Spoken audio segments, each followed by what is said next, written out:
வீடியோவை பார்க்கும்போது அவருடைய இதயத்தில் வலியோ காயமோ இருப்பது போல் தெரியவில்லை என்று நாம் தமிழர் கட்சியின் தலைமை ஒருங்கிணைப்பாளர் சீமான் தெரிவித்திருக்கிறார். இருந்திருந்தால் அந்த மொழியில் அதனை வெளிப்படுத்தி இருப்பார் என்றும், கரூர் சம்பவத்திற்கு தற்போது விஜய் வெளியேற்றக்கூடிய வீடியோ குறித்து நாம் தமிழர் கட்சியின் தலைமை ஒருங்கிணைப்பாளர் சீமான் விமர்சனத்தை முன்வைத்திருக்கிறார். விஜயின் இதயத்தில் வலி இல்லை, அதற்கான உடல் மொழியும் அவருடைய வீடியோவில் இல்லை என்றும் அவர் கூறியிருக்கிறார். இருந்திருந்தால் அந்த மொழியில் அதனை வெளிப்படுத்தி இருப்பார் என்றும் சீமான் கூறியிருக்கிறார். இணையாருடைய செய்தியாளர் கணேஷ், விவரம் என்ன? விருதுநகரில் இன்று விருதுநகர் காமராஜர் இல்லத்தில் அவரது சிலைக்கு மாலை அணிவித்துவிட்டு செய்தியாளர்களை சந்தித்த நாம் தமிழர் கட்சியின் ஒருங்கிணைப்பாளர் சீமான் செய்தியாளர்களை சந்தித்தார். அப்போது அந்த விஜயனுடைய வீடியோவை நான் காணொலியை முழுமையாக பார்த்தேன். அப்போது அவர் பேசியதில் அவர் இதயத்திலிருந்து வலியோ அல்லது வேதனையோ வெளிப்படவில்லை. அதை வெளிப்படுத்தி இருந்தால் அவர் அவ்வாறு பேசியிருக்க மாட்டார். குறிப்பாக அந்த பல்வேறு விமர்சனங்களை விஜய் மீது முன்வைத்து பேசியிருப்பது ஒரு பேசுபொருளாக ஏற்பட்டிருக்கிறது. மிக முக்கியமாக அவர் சிஎம் சார் என்றெல்லாம் பேசுவதை தவிர்க்க வேண்டும், திரைப்பட வசனத்தை போல் பேசுவது ஏற்புடையதல்ல என்பது போன்ற பல்வேறு விமர்சனங்களை சீமான் தற்போது விஜய் மீது முன்வைத்திருக்கிறார்.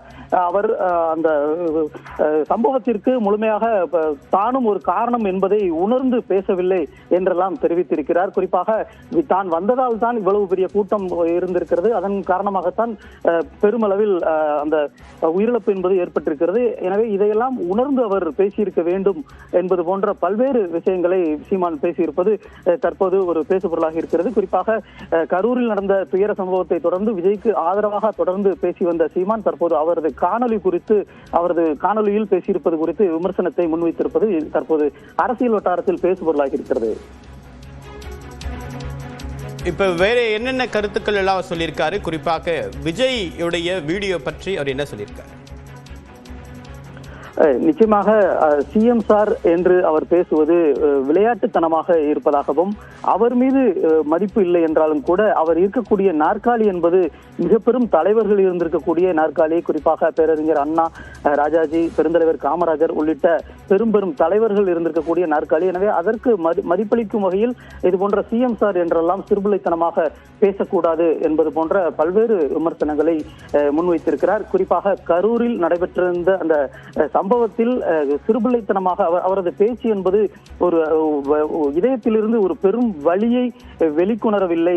அந்த வலியை உணர்ந்து அவரது உடல் மொழியில் பேச்சு என்பது தென்படவில்லை. அவ்வாறாக அவர் பேசியிருந்தால் இந்த நடந்த சம்பவத்திற்கு சட்ட ரீதியாக நடவடிக்கை எடுக்கும் போது என் மீது எந்த விதமான நடவடிக்கையும் எடுங்கள், என்னை நம்பியிருக்கக்கூடிய தொண்டர்கள் மீது எந்தவித நடவடிக்கையும் எடுக்க வேண்டாம் என்று தெரிவித்திருக்கலாம். ஆனால் அவர் சதி செய்வதாகவும், அவ்வாறு செய்யும் போது எனது தொண்டர்கள் மீது நடவடிக்கை எடுக்கக்கூடாது, தொட்டு பாருங்கள் என்பது போன்ற வார்த்தைகள் எல்லாம் அவர் பயன்படுத்தியிருக்க தேவையில்லை என்றெல்லாம் சீமான் விஜய் மீது பல்வேறு விமர்சனங்களை முன்வைத்திருக்கிறார்கள்.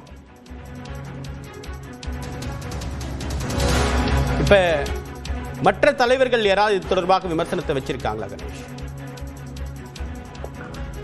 நிச்சயமாக பல்வேறு அரசியல் கட்சியினர் விஜய் குறித்த பல்வேறு ஆதரவுகளையும் எதிர்ப்புகளையும் தெரிவித்து வரக்கூடிய நிலையில் துவக்கத்தில் இருந்தே சீமான், அதாவது இந்த கரூர் சம்பவத்தை தொடர்ந்து அவர் வருந்தி இருப்பார். இந்த சம்பவத்தில் விஜய் நிச்சயமாக வருந்திருக்கக்கூடும்.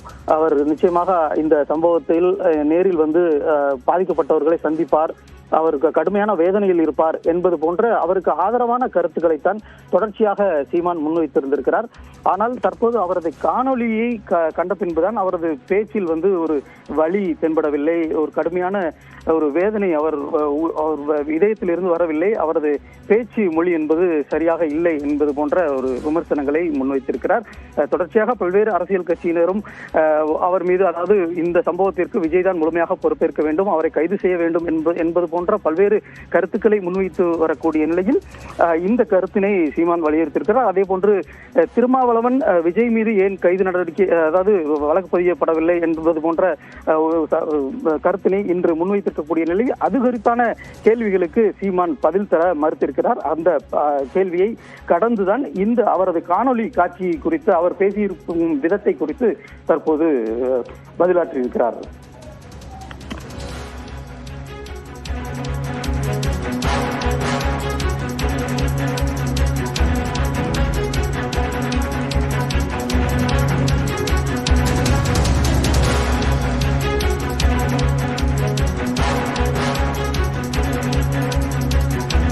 முதல்வரை விமர்சித்த விஜய்க்கு தற்போது சீமான் தன்னுடைய கண்டனத்தை கூறியிருக்கிறார். சிஎம் சார் என்று விஜய் கூறுவதே சிறுபிள்ளைத்தனமானது, சின்ன பிள்ளைகள் விளையாட்டிற்கு பேசக்கூடிய போன்ற ஒரு துணியில் பேசுவதாக கூறியிருக்கிறார்.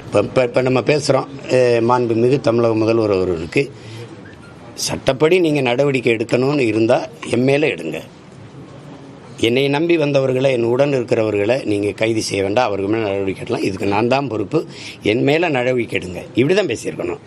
நீங்கள் ஏதாவது பழி வாங்கணும்னு நினச்சா நீங்கள் என்னென்னா, இது எப்படி திரைப்பட கதாநாயக வசனமாக இருக்குது. இப்படின்னா அங்கே கதாநாயகி குடும்பத்தையெல்லாம் கட்டி வச்சுக்கிட்டு என்னை பிடிச்சி வச்சுட்டு கேட்கும்போது தொடர்தான் இருந்தால் என்னையை தொடு, அவங்களையெல்லாம் விடு அப்படின்னு வசனம் பேசுவோம்ல, அப்படி இருக்குது பார்க்கும்போது.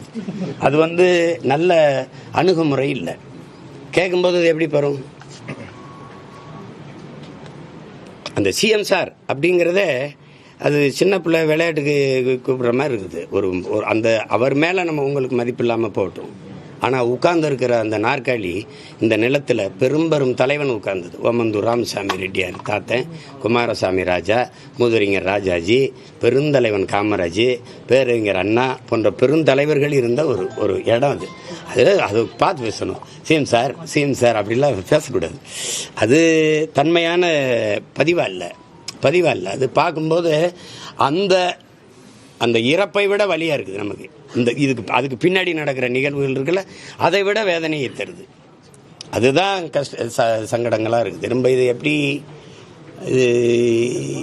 எப்படி கொண்டுகிட்டு போகிறது இந்த சமூகத்தில்? இதுக்கு முன்னாடி எத்தனையோ நடிகர்கள் வந்திருக்காங்க. ஐயா விஜயகாந்த் தொடங்கியிருக்கிறாரு, அண்ணன் சரத்குமார் தொடங்கியிருக்காங்க, அண்ணன் கார்த்திக் அவர்கள், இப்போ அண்ணன் கமலஹாசன், இவங்கெல்லாம். ஆனால் இப்படி இல்லை. இப்படி இவ்வளோ காலம் இவ்வளோ நேரம் காத்திருந்து இப்படி இருந்தாங்க, பசி பட்டினியாக இருந்தாங்க, மயங்கி, இந்த மாதிரி நிகழ்வுகள் தொடரலை. அதனால் இனி வரும் காலங்களில் இந்த முறையை மாற்றணும். இந்த தெருவாக போய் கேட்குறது, ஊராக போய் கூட்டம் போடுறது, எல்லா நாடுகளையும் பார்க்குறீங்க நீங்கள். வளர்ந்து விட்ட நாடுகள், வளர்ந்து கொண்டிருக்க நாடுகள், ஆப்பிரிக்க நாடுகள், இல்லை அமெரிக்கா, ஆஸ்திரேலியா, ஐரோப்பிய நாடுகள் எல்லாம் யாராவது இப்படி போடுறாங்களா கூட்டம்னு பாருங்கள். ஒரு இடத்த கொடுப்பாங்க, அந்த உட்காந்து இவர் இப்போ அமெரிக்கானா பைடன் பேசுவார், ட்ரம்ப் பேசுவார், ஹிலாரி கிளின்டன் பேசுவாங்க, ட்ரம்ப் பேசுவாங்க, அப்படிதான் பேசுவார். இவர் பேசுறது ஏற்புடையதுன்னா ஓட்டு போடுவாங்க, இவர் பேசுறது ஒரு அரங்கத்துக்குள்ள இருப்பாங்க. மற்றபடி இன்னைக்கு உள்ளங்கையில் எல்லார்ட்டையும் ஊடகம் இருக்கு. எல்லாரும் நீங்கள் இவ்வளோ ஊடகம் இருக்கீங்க, சீமான் என்ன பேசுகிறார், ஐயா ஸ்டாலின் என்ன பேசுகிறார், ஐயா எடப்பாடி என்ன பேசுகிறார், தம்பி விஜய் என்ன பேசுகிறாருன்னு கொண்டு போக போகிறீங்க. யார் பேசுறது ஏற்புடையதோ அவங்களுக்கு வாக்கு செலுத்த போகிறாங்க. எவ்வளோ எளிமையாக போயிருது பாருங்க. அதை விட்டு போய் ஒரு 30 நாள் இன்னைக்கு பாருங்கள், மார்ச்சிலிருந்து ஏப்ரல் 2 மாதம் வெயிலில் போய் கத்தி மக்களுக்கும் தொல்லை, நமக்கும் தொல்லை, பெரிய பொருள் செலவு.